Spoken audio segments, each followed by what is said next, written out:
95 આપણે 18 વર્ષે એક થઈ ભય ભૂખ ભ્રષ્ટાચાર નાબૂદ કરવા ભાજપનું બી વાવ્યું, બધાએ લોહી પરસેવાના ટીપે સિંચીને એને વટવૃક્ષ બનાવ્યું, અને એમાં અમે પટેલિયાઓ અને બાપુ એમાં છે નહીં, હા બેઠા પટેલિયાઓ બાપુ બે બળે ચીડા હરક પદુડા એ ભાજપના બીને દરરોજ ઉઠીને 10 ડોલ પાણી પાયું કે જલ્દી ઝાડ મોટું થાય ને ભર ઉનાળે છાયો મળશે.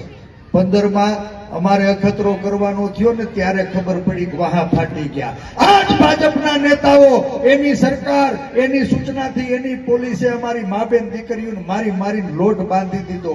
હે એના શિયળની લાજ બચાવવા માટે બોર જેવડા આહું પડે દડ એના આહુડાયાના અહંકારને ઉગાડી ન હગ્યા. હું તેથી કહેતો તો વારા ફરતી વારો ને મેં પછી ગારો. કોઈ બાકી રૂસ ખરા? બધા જ સમાજનો એક પછી એક વારો આવી ગયો. બાપુ બચ્યા હતા આ વખત, આ કોઈના નથી.